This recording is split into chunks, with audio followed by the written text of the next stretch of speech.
Good morning, guys. Welcome to another video of crimes and makeup, or in other words, South African crimes and makeup. Today we are going to be talking about a very hectic story, or what I like to call our own version of South Africa's boogeyman.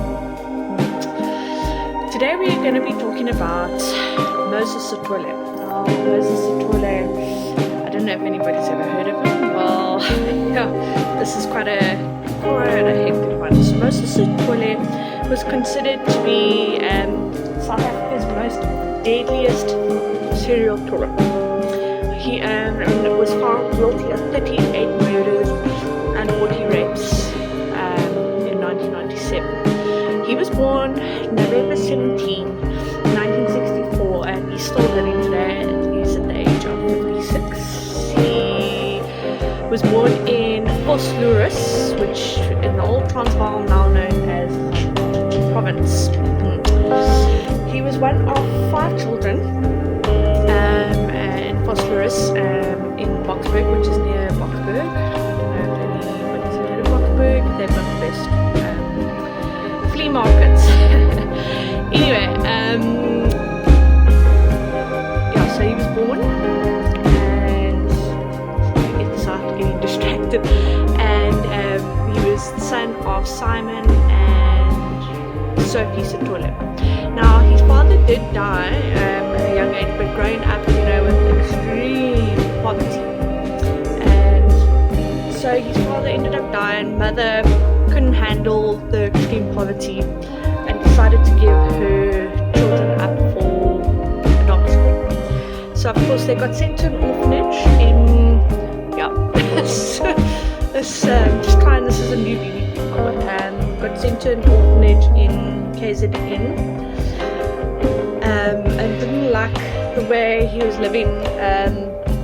So it's symptomatic abuse, and decided to flee. Went to go stay with his brother, and he was a teenager during that time. So he went to go stay with his brother Patrick, and then moved on to work in the gold mines near Johannesburg.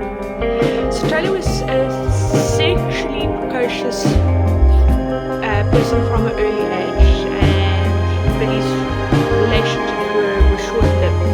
Some have surmised him as because of his mother's abandonment of her children might have played a role of why he became so aggressive towards his victims. He reported telling some of his rape victims how his own bad experiences are attributed to his previous girlfriends, and why he committed these atrocious crimes. So, Sitole has been described as a handsome and charming man. Most of his victims were enticed into their assaults and often deaths in broad daylight. In broad daylight, he basically would commit his crimes.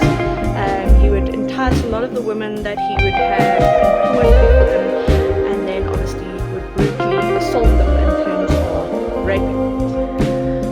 What's even more chilling is that eventually the string of assaults that happened were he would then obviously murdered them and raped them. So as I mentioned, 38 murders and 40 rapes. The significant number of Sitole's victims were never identified, which is actually extremely sad.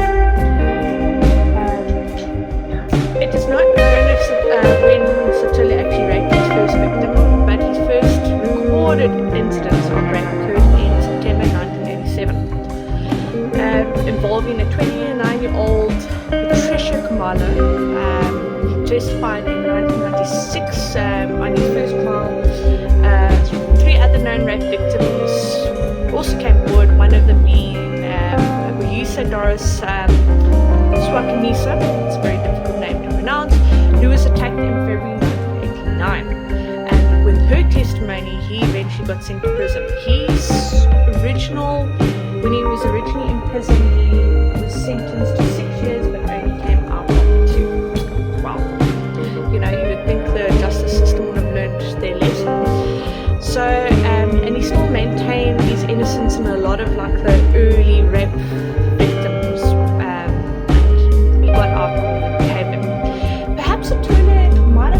lessons in terms of he shouldn't keep his victims alive. So he started his crime spree, raping and murdering his victims, also strangling in January. So it was between January and April in 1995 that he started murdering and raping women, strangling them in Atteridgeville, west of Johannesburg or Pretoria. 4 bodies of young black women had been strangled and were discovered in a field. This began a chain of events of unearthing an appalling litany of brutality and murder. So it's quite hectic when you hear about this. So when the newspapers got wind of this, they were aware of the similarities of killing of each of the victims, and they figured that it put pressure on the police. So the police actually were forced to then let them admit that there was a serial killer on the loose. And so, and in the area, the discovery of a body, one of the victims was of a 2-year-old boy of one of the victims. So obviously, and that got further more coverage, which is actually quite sad, you know. But in society and inured violence, immediate interest relatively was brief, so short-lived, which is actually quite sad. However, over the next few months, the vicinity of Pretoria, there's another recovery of several bodies, all sharing the gruesome pattern of having been raped and tied up and strangled, and with their underwear, which is, I can't imagine what those poor women must have gone through. It's quite complicated. And this was actually in July 17th, 1995, and it just gets worse. A witness who was passing by happened to see Sitole in the company of a young woman, and as he got closer, Sitole obviously ran off and discovered that the victim was dead. So, and this just, it makes me angry, you know, the cops had him on his first arrest and they just let him loose. So, quite sad. So then, a special investigating team was established in Pretoria called Pretoria Murder and Robbery Units to determine whether the murders were unconfirmed pattern, which they of course did. And so they then they discovered that also it varied from one extent to another, but it was definitely the same person. They did it from dates of when was the earliest murder of the deaths, and then a discovery of the bodies became apparent. Became apparent. Excuse me, I'm just getting distracted here. Clear evidence showed the killer was involved in his murder technique to extract the greatest pain from the victim. Well, that's just. And it soon increased his pleasure, so he was going to live on this. This means the approach was definitely clarified. A significant number of cases were the victim had been meeting someone who had promised work, sadly, and then they got to their demise, which is very, very sad. In September 16, 1995, a body was discovered in Van mine near Boksburg. Further investigation revealed a mass grave. Forensic experts discovered another 10 bodies, varying in degrees of decomposition, over the next 48 hours. So media attention was introduced throughout the recovery operation, and even President Nelson Mandela visited the scene of the grisly discoveries. Now, it was starting to get even more intense. The police were getting very, very desperate. They were like, how are we going to stop this evil man? So, and also the public concern. Can you imagine a lot of women stressing, local authorities sought external help of a retired FBI profiler by the name of Robert RZA. I don't know if anybody's heard of him. Well, he's quite infamous in the 1970s to be pulled in on an exclusive team to create profiling of rapists and murderers, and he actually coined the name, came up with the name serial killer. So he brought in likes of Ted Bundy, Jeffrey Dahmer, some of really America's hectic serial killers in the 70s. And he arrived on September 23rd, 1995 to assist the South African police to catch Moses Sitole. And he developed a profile. The profile indicated an intelligent, organized individual with a high sex drive and was responsible and was operating with a growing sense of confidence, perhaps assistance of a second serial killer. So, while profiling was underway, they then discovered. Sorry, I'm just getting my flashes. Bear with me, guys. Was underway, investigations of the grave sites revealed that one of the victims found, which was Amelia Rapidilla, had been seen before an appointment to see a man named Moses Sitole on September 7th. So it's getting interesting. Investigators found a job application stating that she had this meeting been offered the position. And when the second victim showed up, showed similar connection to Sitole, police were confident that they had unearthed a likely suspect. They were unable, however, to locate Sitole, who continued his killing spree, unfazed by the manhunt and media attention. And the body of Agnes Mabule was discovered near Benoni on October 3rd, 1995. Now, I must mention, which I never mentioned at the beginning, is that even though he had two names, which I call him the boogeyman of South Africa, Moses Sitole, he was also known as the ABC killer. The reason is he committed his crimes in 3 different towns. One of them was, of course, Atteridgeville, then Benoni or Boksburg, and then Cleveland, which is a small district in Johannesburg. So it's getting quite hectic. He was still committing these crimes. It's quite scary. So the same day, the newspaper received a phone call from a man claiming to be the serial killer because he had information not known to the general public. Police were inclined to believe it was Sitole. An attempt to set up a meeting with him failed. However, 3 more bodies were discovered in the next 10 days, forcing police to release Sitole's details to the media and public. With the manhunt of public domain, let's just quickly do this. With the public domain now underway, Sitole tried to seek assistance through his family, but the police actually managed to stop him, intercepted him on October 18th, 1995. He was not willing to go quietly, and eventually got shot in the leg and the stomach, and then had to undergo surgery at One Mile Military Hospital in Pretoria, and then he was then sent to where he was admitted to for and actually, funny enough, when he was in Pretoria Hospital, he was then admitted to his crimes, what he did, but not all of them though, which is quite interesting.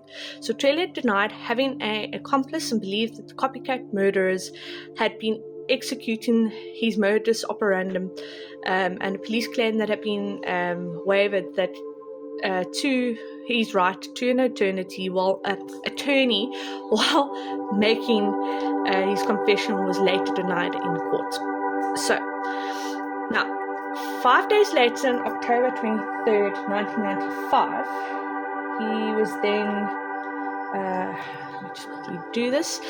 He was then transported to Boksburg prison, where he originally had his first prison sentence of only 2 years, which should have been 6, where he served So during this time, press reports stated that he had got HIV/AIDS. So, that's already a life sentence. So anyway, by the time Sitole's trial began in October 1st, 1990, or October 21st, 1996, mounting evidence saw the total of charges against him increased to 38 counts of murder, 40 counts of rape, and 6 counts of robbery. He pleaded not guilty to all of the charges. Can you believe it? Yet he admitted when he was in hospital. It's just unbelievable. This man is like cray. That's all I can say. Anyway, so building a chronological picture of his crimes, the prosecution introduced a harrowing testimony from his earliest rape victims detailing their ordeals in hands of Sitole before his first conviction of rape. Detailed examination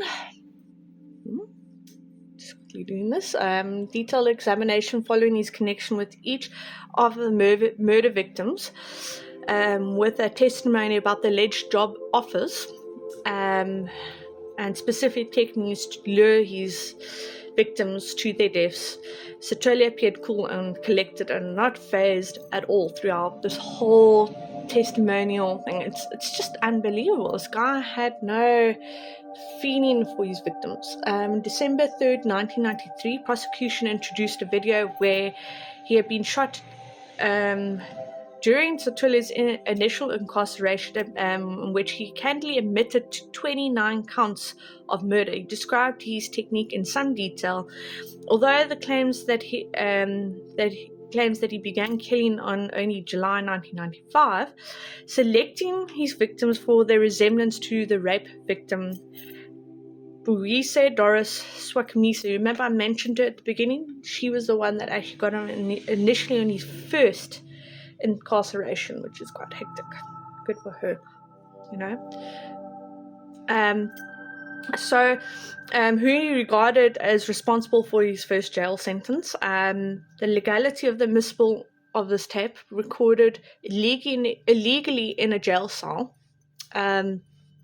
Sorry, I'm just quickly defining my face. Basically, of the confession caused the trial to drag until July 1997, when the judge finally ruled the evidence as admissible. The prosecution rested its case in August 15th, 1997. The defense case depended largely on Sitole's denial of involvement in the killings when he took the witness box, but his testimony was often rambling and incoherent. So he obviously knew he was screwed. So in December 4th, 1997, more than a year after the court case had started, Sitole was found guilty of all charges. It took only 3 hours for them to read the verdict, with the consequences that sentencing had to be postponed until the next day. So, and it just gets hectic even from there. So what? Apologies for this, I've lost track now where it was. Okay, and the next morning the judge made statements that the view of the abhorrent nature of the crimes, he would have had no hesitation to put Sitole on death sentence. However, since the death penalty was abolished and declared unconstitutional in 1995, Sitole was sentenced to over 2,410 years, with no possibility of parole, at least 930 years. Clearly, the sentence meant to keep Sitole behind bars for the rest of his life, and so should he. It's never absolutely shocking. And the aftermath. He was then incarcerated in a maximum security prison called Pretoria Central Prison, the high security cell block in South Africa known as C-Max Prison. Ironically, the medical treatment that he's receiving for his HIV/AIDS condition far exceeds any treatment available for any normal South African, and may secure him far longer in prison. My personal opinion on that is that it is actually wrong that our prison system actually gives better treatment to prisoners, where you've got your old age homes, elderly people that are in worse conditions. I just think it's absolutely shocking, but may he stay there forevermore. That's my personal opinion. He's committed these atrocious crimes. I would like to know, what is everybody's view on this story? Have you ever even heard of him? What are your views on it? Please let me know. I'm fully against women and child abuse. And unfortunately, it's a sad reality. It's getting worse in this country. So that's why I had to do this story, because it meant a lot to me, and I think a lot of women would agree with me, especially when watching this video. Now, I'm just quickly finishing off my makeup. And also just to wish everybody happy spring month, although it's still bloody cold. That's all I can say. I'm not doing eyeshadow today. Just want something.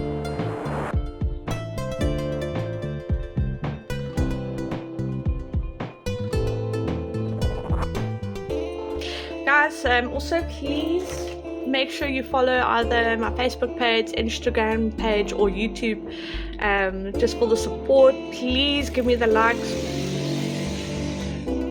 I desperately need it. Even though this is for my own fun, and also just to let you know, I am not sponsored by anyone. I am doing this for my own fun. I enjoy crimes and story. As you can see, I love beauty. If you want to know the details, it's on the bottom of this handle. So guys, thank you so much for watching another crimes and makeup video. I hope you have an awesome weekend, and I'll chat soon.